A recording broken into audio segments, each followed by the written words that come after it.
Hi everyone, Kerryn here from Holistic Essentials, bringing to you this week's energy forecast and insights for Monday the 7th of July through until Sunday the 13th of July 2025. We have some really big stuff happening in this week ahead. On the 7th, we have Uranus shifting into the sign of Gemini. Now this is a big deal, collectively and individually. Now, Uranus will shift into the sign of Gemini, then it comes back into the sign of Taurus, and then it'll go back into the sign of Gemini, where it will remain until around 2033.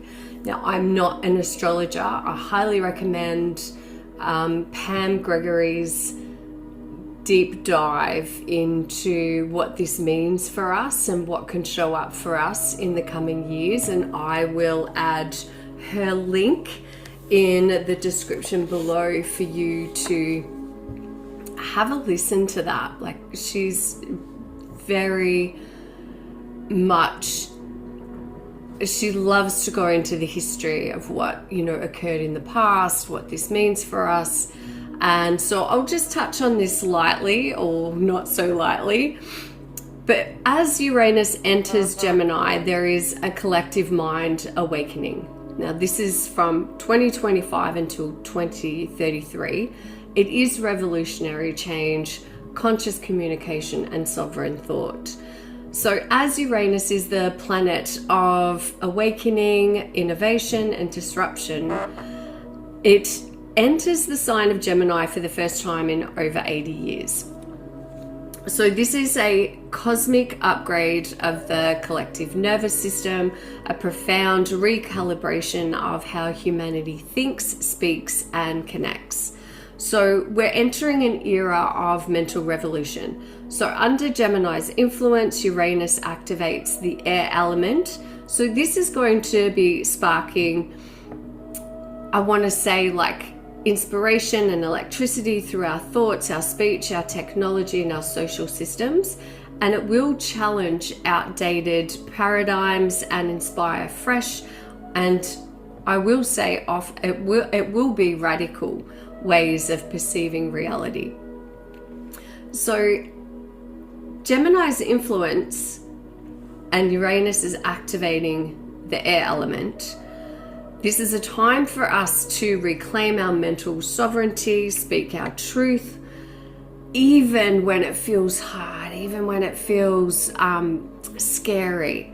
This is the time to awaken our inner oracle, literally, like our inner truths, our sacred truths, our soul truths. It's a time to use language as a tool of liberation, not limitation, and to disconnect from noise, external noise, and reconnect with our divine essence, with source consciousness. We are called to align the mind with our higher self, so we can expect sudden downloads, new intuitive gifts. And yes, I have my notes because this is a lot. Expansions in light language, energetic communication, quantum learning, heightened sensitivity to frequency and information. There's a collective shift towards soul-led living, thinking over our conditionings, our limiting beliefs. With Uranus in Gemini, it will ask us, what is your truth? What is your truth beyond your programming? So this is a powerful time. I've been obsessed with the subconscious mind and our programmings and our limiting beliefs since 2012. Earlier than that, actually.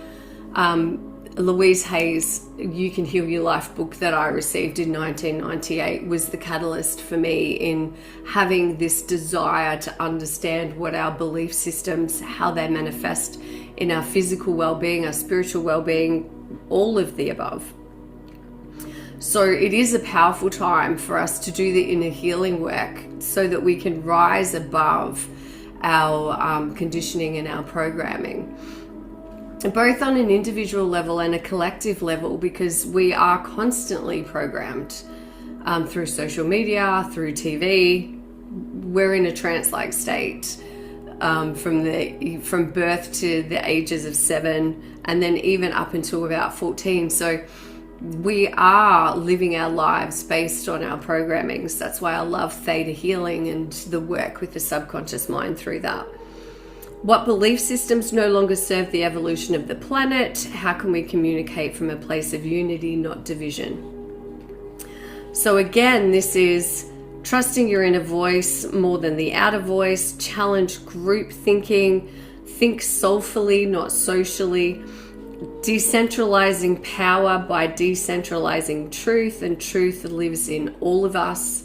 And remember, our words are spells, so it is so important for us to be using them wisely, to be consciously expressing ourselves and verbalizing. As I said, there's so much more about this that you will find in Pam's.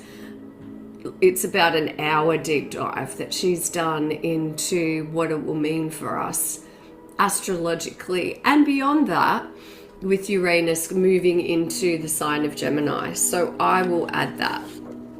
We also have the Capricorn Full Moon and the 7-7. So we have the 7th of the 7th, which is a double vibration, right, that the number 7 holds, but it also carries the root number of 5, which is linked to freedom, change, and breakthrough. And together these can be a movement between spiritual alignment and outer evolution. So the number 7 in numerology, it's the mystics, sages, and truth seekers, introspection, intuition and inner knowing, spiritual study and esoteric wisdom, trusting in divine timing. So it does represent the bridge between earthly and the spiritual, where the mind surrenders to the wisdom of the soul. And if we think about ancient wisdom traditions where the number 7 appears, you know, we have 7 energy centers, so the chakras, 7 days of the week, which is the creation cycle, 7 heavens in mystical cosmology, and 7 directions in native wisdom, so north, south, east, or west, above, below, and within. So on the 7th of the 7th, this energy is amplified, and it really is a call to introspection, intuition, and alignment. So this is a time when, you know, we may deepen into meditation, healing, silence, receiving divine downloads and intuitive insights, to reflect on our soul's path, mission, and inner truth, commit to spiritual mastery over external validation, and reconnect with the higher guidance. So whether that's your guides, your guardian angels, ancestors, ascended masters, your loved ones in spirit. And so it's just a powerful day. And again, there's this, we're perpetually moving forward cosmically, on a soul level, on a collective level, on an ascension level, for us as human beings to release outdated and spiritual identity patterns, complete our karmic cycles and old stories, connect with our guides for direction and insight, and to anchor new codes of self-trust and self-leadership. Are you living a soul-led life? Are you living a life in alignment with what serves your best and highest good? So the Capricorn Full Moon is occurring on the 10th, 11th of July. So for us here in Australia, in the Southern Hemisphere, it's 6:30 a.m. on the 11th. So any rituals you may want to be doing on the evening of the 10th. So depending on whether you're in the Northern or the Southern Hemisphere. So Capricorn is ruled by Saturn, and Saturn is the planet of structure, responsibility, and karma. When the moon reaches, you know, when the moon is aligning and reaching her fullest potential, this is where full moons are for releasing this theme of what's outdated, what's not serving you, what are you prepared to let go of, what are you ready to rise above, what are you ready to shift and transform and change from. And so the themes of the Capricorn full moon are You know, where are you over functioning for others at the cost of your emotional well-being? Responsibility versus emotional need. So how can I meet my responsibilities and honor my inner world?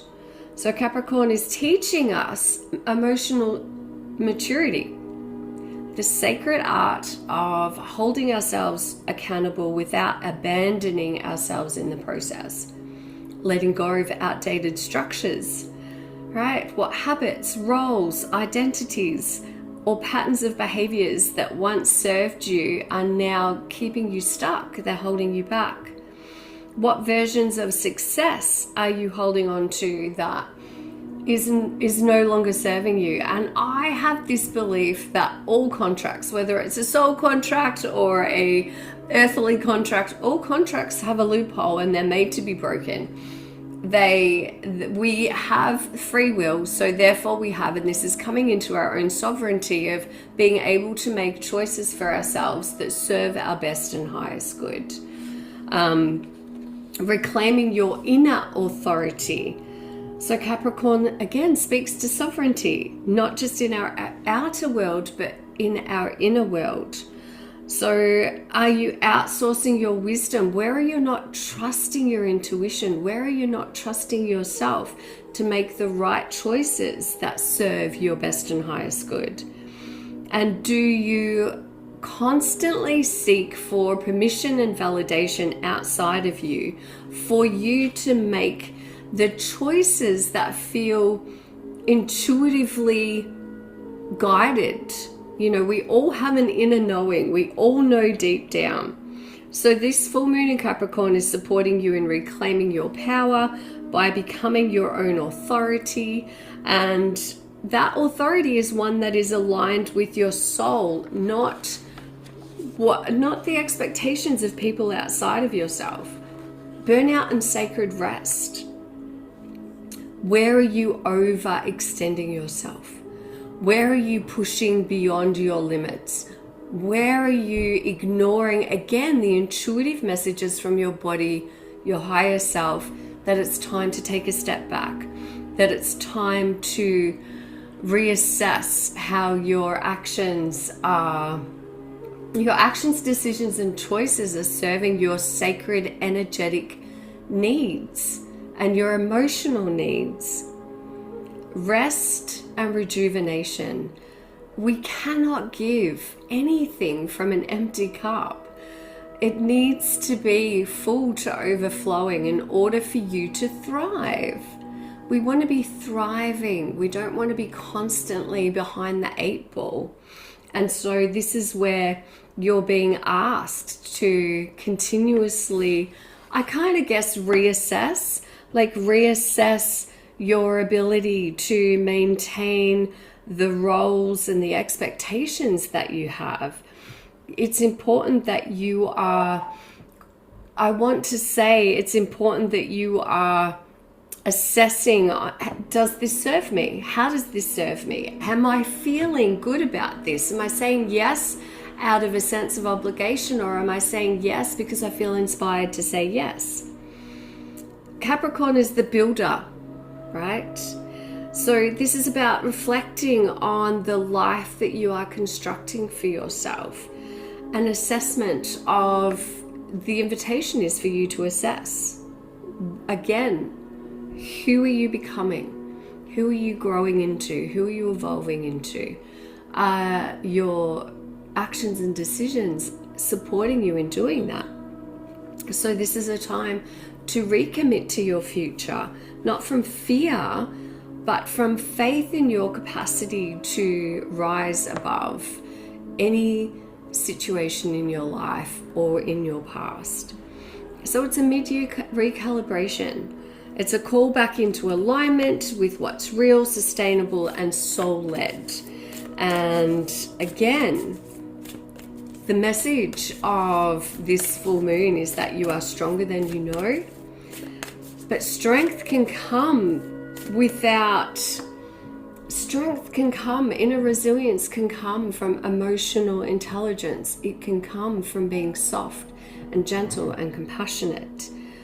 balance what you're outputting with what's being input, and allow yourself to be self-led. What else do we need to know energetically? Oh, and we also have on the 13th, we have Saturn going into retrograde.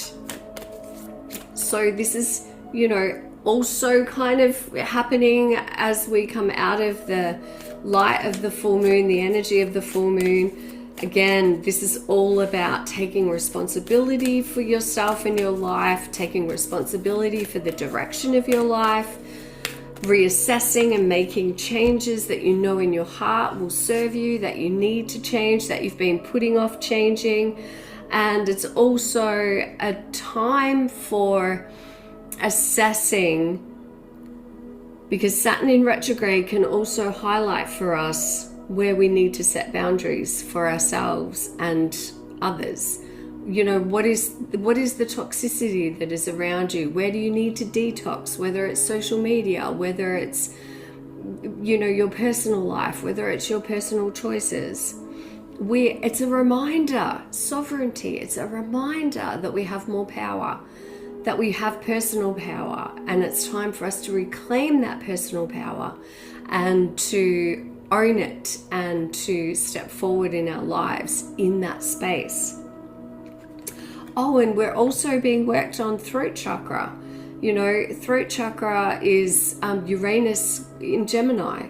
There'll be throat chakra activations. Again, there's so much in this for us in the next however many years moving forward, where we'll see so many changes.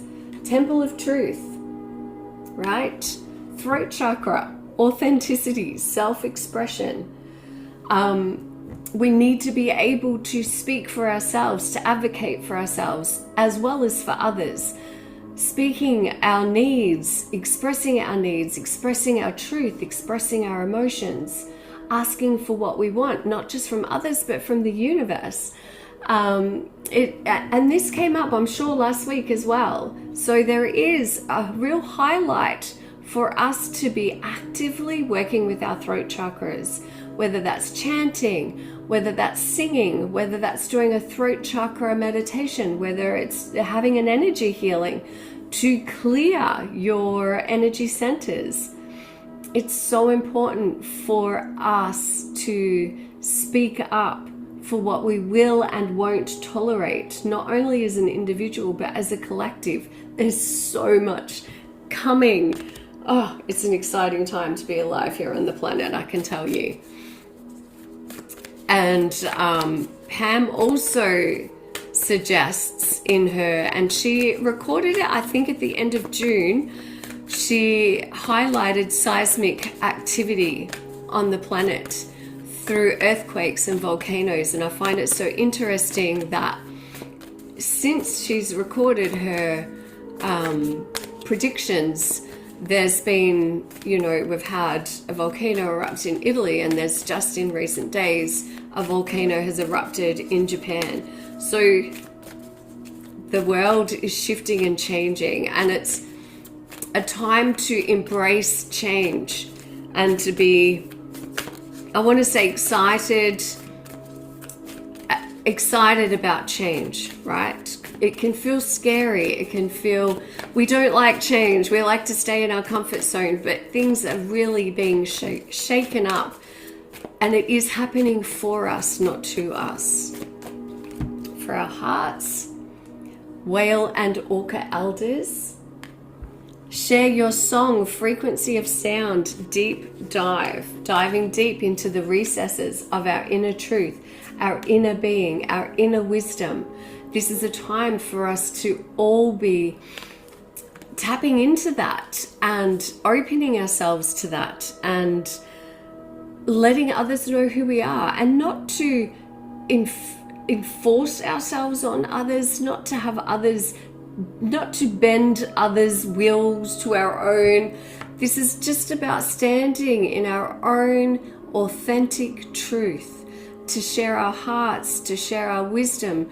We are all receiving intuitive insights and downloads and aha moments and nudges from our guides, from our higher self, from our soul, from the universe. It's not a time to be sitting on the sidelines. This is not a time to be benched on the sidelines. We have chosen to incarnate at this time on the earth so that we are here and present with this incredible ascension and awakening, growth and expansion, the raising of consciousness of the planet and the human collective. We chose to be here, so we have the choice to be a participant or to be the observer. And I'm choosing to be a participant, and that is through self-actualization, self-love, connecting in, meditation, connecting with nature, whatever it is that calls to you and your soul. And you will know, like we all know, right? We all have an inner knowing. So make the space and the time to tune into that and to allow it to speak to you. The goddess to support us in the week ahead. Thank you, thank you, thank you.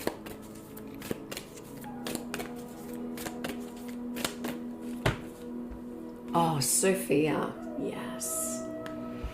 Sophia, she is the divine embodiment of wisdom and enlightenment, and she is guiding us to deeper understanding and spiritual awakening. Embrace her illuminating light to uncover profound truths and elevate your consciousness. She is the omega to the omega. She is the divine feminine consciousness. If we were to think of the traditional god as the masculine, Sophia is the goddess, the partner in divine masculine and feminine, and her consciousness is here to support you through unconditional love, to hold space for you to do the inner work. And all you have to do is call on her presence to walk with you, to guide you, to support you, and she will give all of anything that you need to assist you in having the courage to move forward with change and transformation in your life in ways that serve your best and highest good. Her presence is incredible. Her expansiveness and her capacity to hold you in sacred womb space, it's like divine mother energy of the all that is. I can't even speak. Her presence is so profound and so beautiful, and it comes through with such grace and such unconditional love and such compassion for all of us. Also, I'll add the link below for the meditation that you can use in your full moon Capricorn ritual. So I hope these messages serve you well. I'd love for you to like and subscribe or to share. If it resonated with you, then share it with somebody else who you feel needs to hear this message at this time. As always, please be kind and gentle with yourself and others, and I look forward to seeing you again next week. Namaste, blessed be.